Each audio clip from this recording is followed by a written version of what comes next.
What you are about to hear is the result of 11 months of pure obsession. While everyone else was playing around with ChatGPT to write emails, I was in the trenches, jailbreaking the logic of the world's most powerful AI models. We went through version 1, version 2, version 3, failing, testing, and refining until we finally hit version 9. We call it V9. This is the Dispo Dragon V9 Gem prompt. It is a tactical underwriter that lives inside of Google Gemini. If you are still opening up if you're still opening 5 different browser tabs and spending 3 hours trying to guess what a house is worth, you are cooked. You're not an investor, you're a hobbyist. The professionals, we've moved on. We don't comp anymore. We strike. In the next few minutes, these AI voices are going to break down the exact glitch we're using to underwrite deals in 40 seconds or less. They're going to show you how to force Google Gemini to stop being a chatbot and start being your head of acquisitions. Listen to every single word. If you drop off early, you're going to miss the exact hyperlink where I'm going to give you this prompt. The result of nearly a year of my life for free. I'm handing you the keys to the kingdom because the market is moving too fast for you to be slow. Pay attention. This is how the game changes forever. Okay, stop everything. Seriously, stop what you were doing. Oh. Put the coffee down, pull the car over to the side of the road. Safely, please.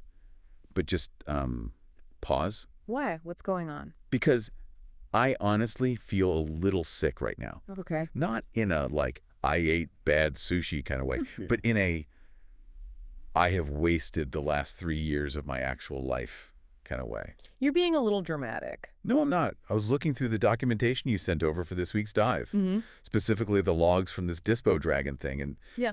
I think we've been playing the game on hard mode for no reason. What are you talking about? I think I just found a glitch in the matrix. You walk in here, eyes wide, looking like you haven't slept in 48 hours, shouting about a glitch. You sound absolutely manic. I am manic. What is going on? Is this another crypto thing? Because if you tell me to buy a coin with a dog on it, I swear. No. Or some pixelated monkey picture, I am literally walking out of the studio. I'm not doing this again. Forget crypto. Forget NFTs. This is real estate. Yeah. But it's not real estate like we know it. What does that even mean? You know the grind. You know the old way. We spend hours, literally hours, underwriting a single property. Right. You're staring at Zillow. You've got 17 tabs open. You're pulling up spreadsheets. You're trying to figure out if the renovation is $20K or $50K based on blurry photos of a basement. Yeah, the soul-crushing part. It's soul-crushing. You're stressing over the ARV. It's awful. Yeah, that's called the job. That's called due diligence. You analyze the deal so you don't lose your shirt. But what if you don't have to? You have to look at the comps. You have to verify the taxes. It takes time because it's expensive if you mess it up. That's not a bug. That's a feature of investing. That is the old way. That is what I'm officially calling boomer analysis. Boomer analysis. I just underwrote a deal, a full deal, strike price, rent estimate, return on investment, everything in the time it took me to crack open this soda. You're lying. I'm not. You cannot underwrite a property in 3 seconds. That's negligent. If you're offering hundreds of thousands of dollars based on a 3-second glance, you are going to go bankrupt. See, I knew you'd say Well, that. it's gambling, not investing. I knew it. You are the voice of reason, the grounded skeptic. And that's why I brought my laptop. Okay. I have a Zillow link right here. Yeah. It's a random house in, let's see, Indianapolis. Never seen it before. I don't know the neighborhood. I don't know the market. Right. I'm going to use the Dispo Dragon V9 Gem. Watch this. Okay, I'm watching. You're highlighting the URL. Ready? I'm pasting it into the chat. Count with me. You want me to count out loud? Yes. Count with me. 1, 2, 3. 4. Boom. Done. Look at the screen. Whoa, hold on. Scroll down. That's a lot of text. What am I looking at? Just read the bold line, the big one at the top. Strike price, $145,000. Rent estimate, $1,600 a month. Status, no BUI. Flagged due to lot size variance compared to comps. Wait, what? It just spat out a rejection. It didn't just give me data. It gave me a decision. It literally just did the entire comparative market analysis, calculated the repair costs based on the square footage, factored in my profit, factored in the buyer's profit, and told me, don't buy this, the lot is weird. And you didn't do any math. Zero. You didn't pull comps manually? You didn't open a calculator? Zero math, zero spreadsheets. I just Yeah. copied a link and pasted it, and it told me exactly what to offer, or in this case, what not to offer. It's a cheat code, man. It's literally a cheat code for real estate. Okay, let me see that screen again. I need to read the rationale. Because speed is great, but accuracy is the only thing that matters. I agree. If I offer $145K based on a 4-second analysis and the foundation is cracked, I just bought a money pit, just faster. Right. Does the prompt account for condition? Does it know if the roof is 20 years old? Because Zillow doesn't know that. That is the crucial distinction, and that's where we need to unpack this. Mm-hmm. The gem gives you the strike price based on the as-is assumption for an investor. Okay. It assumes this house needs standard cosmetic work. But look at the logic it used. Scroll down, it lists the comps it shows. I see that. Comp 1 sold 12 days ago, 0.1 miles away. Cash sale. Okay, that's a solid comp. Right. Usually, automated valuation models, AVMs, they pick garbage. They pick the house 3 miles away because it has the same number of bedrooms. Totally. This thing seems to be prioritizing, what? Recency. It prioritizes logic, and that's what we're talking about today. This isn't just a cool tool. It's about jailbreaking the entire industry. Jailbreaking. We are talking about how to turn Google Gemini into a money printer using a specific prompt that, frankly, feels illegal to have. Okay, illegal is a strong I word. feel like we've stolen the playbook from the hedge funds. Okay, you have my attention. I'm still skeptical about the glitch terminology. Markets are efficient, usually. But if you can prove to me that this number isn't just a hallucination, then yeah, this changes everything. It does. But why does this matter so much? I mean, why is the old way so broken? It matters because of analysis paralysis. Yeah. We have to talk about why we, and you, listening, are often so broke or stagnant. It's not because there aren't deals. No, it's not. It's because we are terrified of the math. I know that feeling well. It's that moment when you have a potential deal in front of you, but you freeze. You freeze. You start second-guessing every single variable. Is this comp really similar? What if the roof needs work? What if the market dips next month? Exactly. And you spend 3 hours on one Zillow link. You look at the photos, you try to guess the renovation costs, you manually search for sold properties nearby. You're on Google Street View, like driving by the house. You drive by the house on Google Street View. Yeah. And by the end of those 3 hours, what happens? You talk yourself out of it. Every time. You find one reason not to buy. Maybe the crime map looks a little red, or the school rating is a 4 instead of a 5. And because you're scared of the math and you don't trust your own napkin math, you walk away. The napkin math nightmare. Yeah. That's the perfect phrase for it. You're trying to scribble numbers on a piece of paper, hoping you didn't forget a zero somewhere. Yeah. And the emotional toll of that is huge. You feel like you're working, you spent 3 hours, Yeah. but you're not making money. You're just looking at houses. That's not investing. It's window shopping with anxiety. And that plays right into the hands of the people who already own the market. The gatekeeper narrative. That's it. Real estate has always been hard because the old heads wanted it to be hard. Right. They want you to think it's complicated. They want you to think you need a degree or 10 years of experience or some special license to understand value. They want you to be paralyzed so you keep paying for their coaching. Or you just bring the deal to them so they can make the real money. Exactly. They get the big check, you get a bird dog fee. So your thesis here is that this cheat code removes the paralysis because it removes the manual labor. It removes the friction. If I can analyze 50 deals in the time it used to take me to do one, I'm not attached to the outcome anymore. That's a good point. If the gem says bad deal, I move on. Next. Yeah. I don't spend an hour crying about it. It turns you into a machine. Huh. It's not about working harder. Mm. It's about using the V9 prompt. Okay, let's get into the how. You keep saying gem and prompt. I can hear the listeners right now thinking, I don't know how to code. I'm not a hacker. This sounds complicated. And I get that. I'm looking at you, and I know you can barely work the microwave, so how are you building software? Hey, easy. But you're right. That is the biggest misconception. Listen to me closely, everyone. Okay. This is not coding. Okay. This is not some complex software you have to install. You don't need Python. You don't need to know what an algorithm is. So what is it? It's literally copy and paste. Come on. I'm serious. You know how to copy text. You know how to paste it. then you're qualified to be a high-level real estate analyst. Okay, walk us through the mechanism. What is a gem in the context of Google Gemini? So this utilizes Google Gemini's GEMS feature. Think of Gemini as the standard AI, like a really smart assistant. Right. But usually that assistant forgets things or gets distracted. If you Yeah. start talking about football, it forgets you were looking for houses. Yeah. A gem is like a mini app that lives in your sidebar. It's a version of the AI that has been brainwashed to do one thing perfectly. Okay, so it's a focused instance of the AI. It has a permanent set of instructions that it never, ever forgets. Exactly. And it's free. If you have the Gemini Advanced subscription, which is what, like $20, the gems are included. You don't pay extra for them. So how do I build this Dispo Dragon gem? It can't be that simple. It is. Visualize this. You go to a website, dispodragons.com/gem1. Okay, dispodragons.com/gems, gem1. That's the key. Write it down, put it in your phone. dispodragons.com/gem1. On that page, there is a massive block of text. It looks like a novel. It's huge. And that text is the prompt. That is the V9 prompt. Yeah. Copy that entire block. Then you go to Gemini, you click on Gem Manager or New Gem, and you paste that text into the instructions box. Paste it. You name it. Dispo Paul's Money Printer or the House Hunter, whatever you want. And you hit save.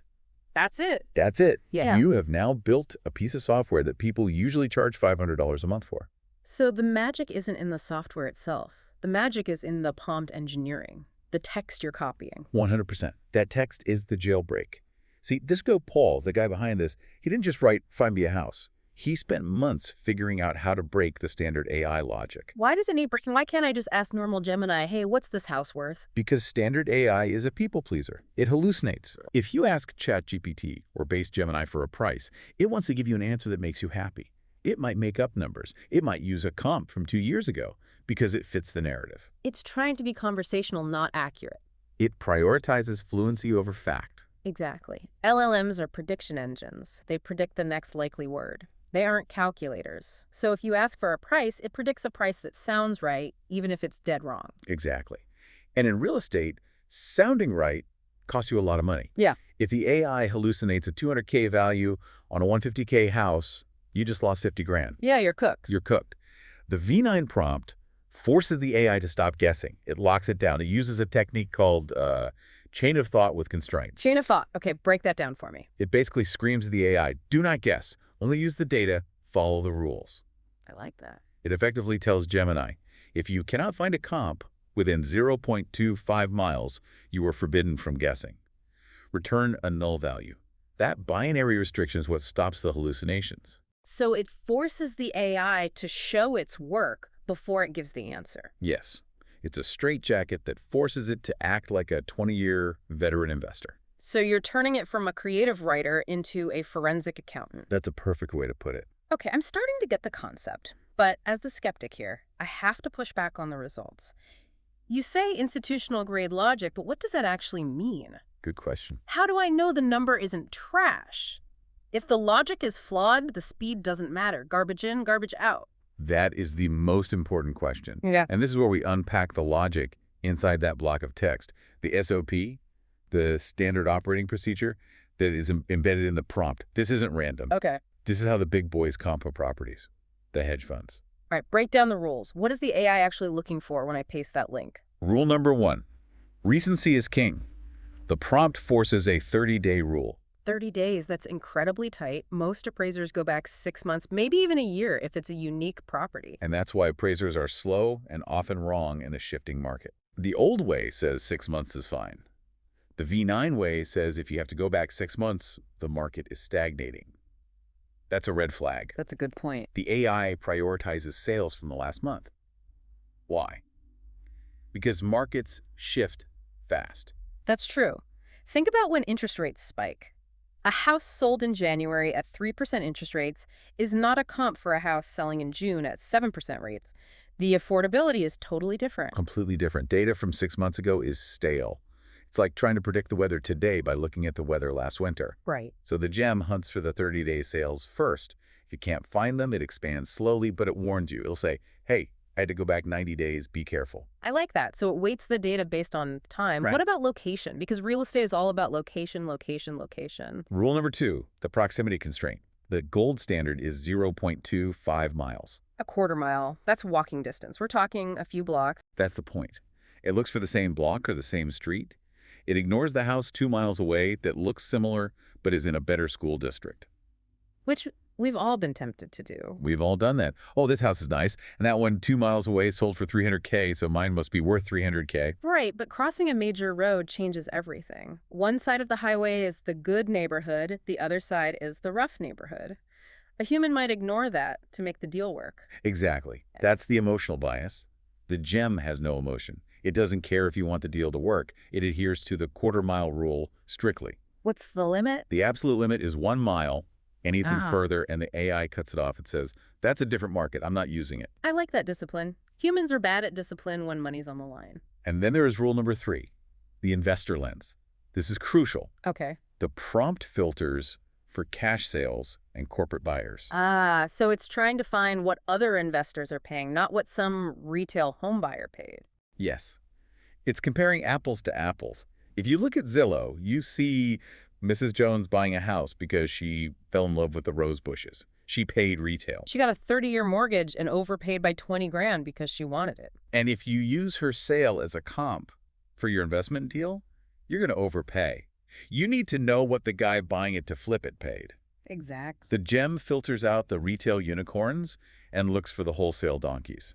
It also checks square footage variance within 20%. So it won't compare a mansion to a bungalow just because they're next door? No more comparing a 2,000 square foot house to a 900 square foot house.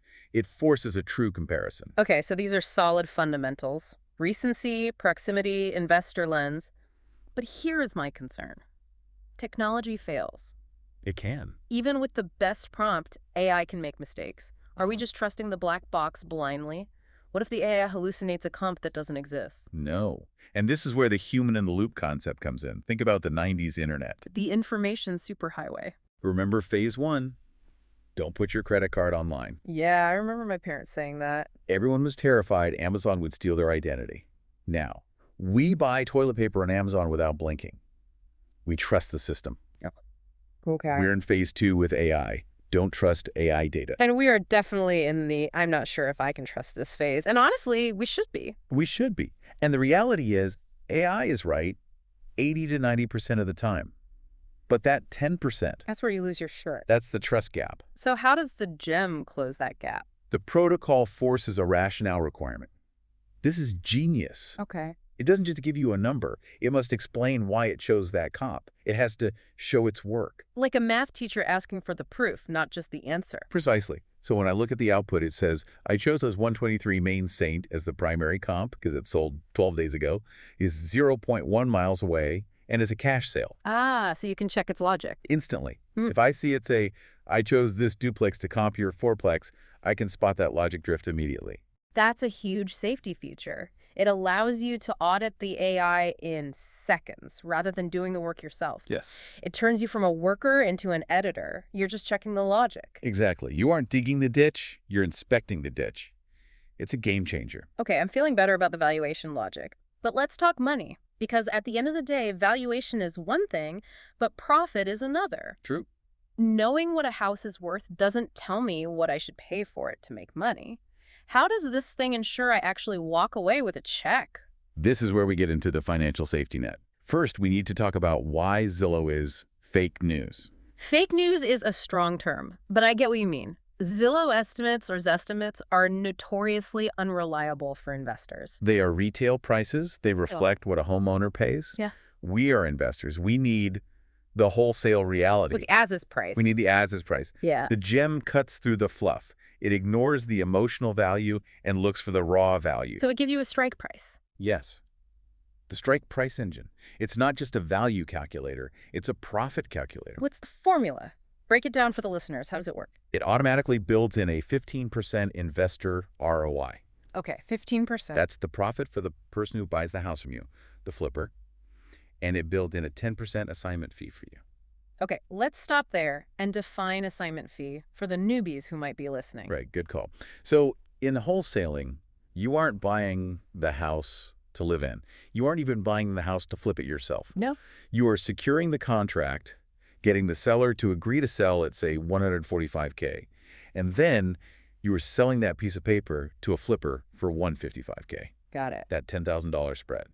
That's your assignment fee. So you're the middleman. You find the deal, lock it up, and sell the rights to the deal. Exactly. And usually calculating that is a headache. You have to work backward. Okay, ARV is $200K minus repairs, minus closing costs, minus my fee. It's a pain. The gem does it all instantly. The number it gives you, the strike price, is the max you can offer. If you get it at that price, you make your 10%, your buyer makes their 15%, everyone wins. That simplifies the negotiation massively. You know your ceiling. You don't have to guess. No more guessing. Nuts. And there's a specific rule mentioned in the logic that I want to double-click on because it saves lives. The 1.17% rule. The 1.17% rule. I've heard of the 1% rule, where monthly rent should be 1% of the purchase price. But what is 1.17%? The 1% rule is dead. It is. In this economy, with interest rates where they are, 1% puts you at break even. If you buy a house for $100K and it rents for $1,000, you are making $0 after you pay the mortgage, taxes, and insurance. You're right. You're basically working for the bank at that point. Totally. So the V9 prompt uses the 1.17% rule.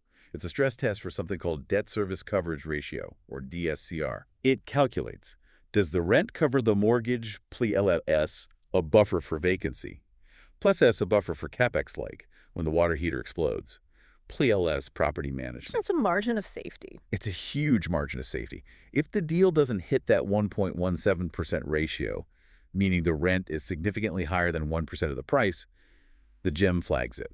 It says cash flow danger. So it stops you from buying a rental that looks good on paper but bleeds money in real life? Exactly. Most new investors ignore maintenance. They think rent minus mortgage equals profit. They forget the roof. They forget the tenant who stops paying.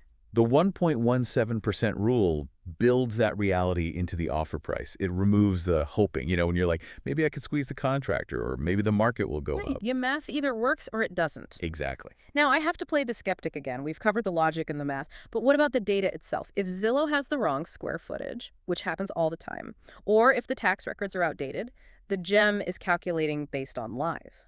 Good catch. That's where Dispo data comes in. This is the API layer. The bulletproof mechanism. So the gem uses Gemini's reasoning brains, but for the raw numbers, it connects to live tax records and MLS sold data via an API. Oh, so it's not just scraping a website. It's not scraping Zillow, it's pulling from the official database. So it's verifying inputs, it's cross-referencing. And it has outlier detection. This is cool. The system flags weird properties. Let's say you paste a house that sits on 5 acres. But all the neighbors are on 0.2 acres. The AI would typically fail there. It would compare the big lot to the small lots and give you a bad price. Or it would ignore the land value entirely. Right. But the Dispo API screams, stop EP. It flags it as an outlier. It tells you, huge lot variance detected. Look at this manually. So it prevents you from making a $10,000 mistake. Or a $100,000 mistake. That's the human in the loop again. It knows what it doesn't know. It handles the vanilla houses perfectly, the cookie-cutter subdivisions, and it flags the weird ones for you to check. Exactly. It clears 90% of the workload, so you can focus on the 10% that needs a human brain. Okay, so we've got the single-family house game lockdown. We can find them, value them, and offer on them in seconds, but the outline mentions leveling up. Oh, yeah? Moving beyond the basic house. And honestly, this next part is what blew my mind when I read the source material. Operation Grid Money. Oh, this is where it gets really interesting. This is the whale strategy. We're moving from minnows to whales. Explain this to me. Look, flipping houses is cool. Making $5K or $10K on an assignment fee is nice. It pays the bills. Right. But Operation Grid Money is about making $150,000 to $200,000 on a single transaction. That's a career's worth of salary in one deal. Are we flipping mansions? No, Yeah. we're selling dirt. Land. Land. But not just any land. We are selling land to hedge funds, big tech, and AI data centers. Wait, data centers like for the AI we are using right now? Yes.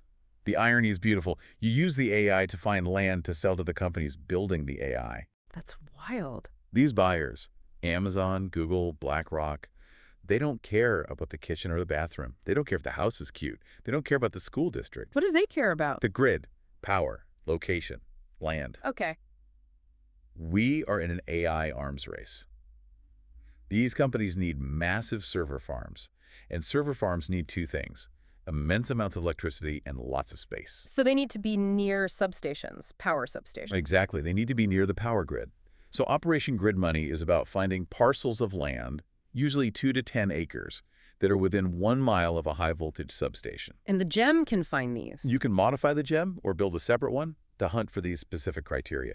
Find me lots over 2 acres within 1 mile of a substation. And it just scans for it. It scans the data, scans Google Maps, and finds the opportunities that regular house flippers ignore. Because the regular flipper sees a tear-down house on a big lot next to a noisy power plant and thinks, ugh, nobody wants to live here. Too much noise, too much work. Exactly. The regular investor looks at the house. The grid money player looks at the dirt. And the value isn't in the house at all. Not at all. And the gem helps you identify those high-margin opportunities. You lock it up for $100K because the seller thinks it's just a crappy house near a power plant, and you sell the paper to a data center developer for $300K. Your assignment fee is $200,000. $200,000. That is next-level thinking. It's using the tool to play a completely different game. You aren't competing with the HGTV wannabes anymore. Not at all. You're feeding the infrastructure of the internet. That's why I'm so hyped. It's not just a calculator, it's a treasure map. It shows you value where other people see problems. All right, I'm sold on the utility. I'm sold on the logic. The grid money concept is brilliant. But I still have one big nagging question. I knew you would. The skeptic's final doubt. Let's hear it. Why is Dispo Dragons giving this away for free? The catch. There's always a catch. Nothing is truly free. If this V9 prompt is so valuable, if it prints money like you say, why aren't they charging $1,000 for it? Why put it on a public website? Why let me use it? Because they don't want your $97 subscription. They don't. I mean, sure, they have the Arsenal course if you want the deep training, but that's not the play. The play is the deals. Yeah. Explain the ecosystem. Follow the money. Dispo Dragons is a disposition company. That means they sell deals. They have the buyers, the hedge funds, the cash buyers, the data center developers. They have the relationships. They have the relationships, but they need inventory. They need product to sell. Exactly. They can't find every deal in America by themselves, so they are crowdsourcing their acquisitions. Ah, I see. It's a honeypot. It is exactly a honeypot. If you use their tool to find a deal, and the tool tells you it's a banger, and you lock it up, what are you going to do with it? I need a buyer. You need a buyer. And you're probably going to bring it to them and say, hey, I found this using your tool. Help me sell this. And they take a cut of the sale. Or they buy it from you directly. They give you the shovel for free because they own the gold refinery. They want you to dig up the gold and bring it to them. Yep. That's actually brilliant business. It aligns their incentives with yours. They want the tool to work because if the tool fails, you bring them bad deals and they waste their time. 100%. If the prompt hallucinates, they get trash leads. They get flooded with bad deals. So they had to make the prompt perfect. They had to jailbreak the logic for their own survival. Yeah. And we get to benefit from it. Okay, that makes sense. It makes the free part believable. It's customer acquisition. So here is the reality check. The FOMO closing. Uh-oh. The old heads, the boomers, Hmm. the gurus selling $5,000 mentorships. They are still messing with spreadsheets. Still out there? They're still driving for dollars, looking for tall grass. Uh-huh. They are still doing math on napkins at a diner. And meanwhile, Meanwhile, you listening to this deep dive have a window of opportunity. This prompt is public right now, but who knows how long it stays up. right. Who knows when they decide they have enough users and pull it. Or when Google patches the jailbreak, AI companies patch these logic loops all the time. Exactly. The window is open. While everyone else is looking for a calculator, we are already at the closing table. So what's the move? What do the listeners need to do right now? The move is simple. Stop doing math. Okay. Stop using boomer analysis. Start using the V9 prompt. Give us the URL one last time. You go to dispoddragons.com/gem1 right now. Don't wait until tomorrow. dispoddragons.com/gem1. Copy the prompt. Copy the massive block of text, paste it into Gemini, build the gem. It takes 60 seconds, and then test it. Just try it. Paste a Zillow link. Right. Watch the magic happen. And if it works, If it works, you get that bread. You start making offers, you Mm. start locking up deals, and you stop being the person talking about real estate and start being the person owning real estate. I have to admit, I came in here thinking you were having a manic episode, but this is actually a paradigm shift. It is. It shifts the power from the gatekeepers to anyone with an internet connection. That's the mission. Jailbreaking the industry. Well, you've convinced me to at least try it. I'm going to go build a gem right now. I want to see if I can find a data center lot. Let's go. dispodragons.com/gem1. Go get it before it's gone. Thanks for tuning into the deep dive. Now go find a deal. Catch you on the next one. Let's get this bread. That logic that you just heard, that's not theory. That's 11 months of blood, sweat, and data. Now, most gurus would slap a $2,000 price tag on a prompt this sophisticated. I'm doing the opposite. I'm going to give it to you for $0 because I don't want your money. I want your deals. I want a whole army of dragons out there using this institutional grade logic to find the real winners so we can move them together. Here is your mission. Hit the link in the show notes or go to dispodragons.com/gem1. And that's GEM, the number 1, numeric. Grab that version 9 prompt. Copy it exactly as it's written. Paste it into Gemini. It takes 60 seconds for you to set up your own personal gem. Run 10 deals today. I don't care if you're buying them or not. Run the data. See how the 1.17% rule protects you. See how the reality protocol exposes the Zillow lies. The days of math on a napkin, they're dead. You have the tech, you have the prompt, and now you have the link. Go to dispodragons.com/gem1 and stop being slow. I'm Dispo Paul. Let's get to work.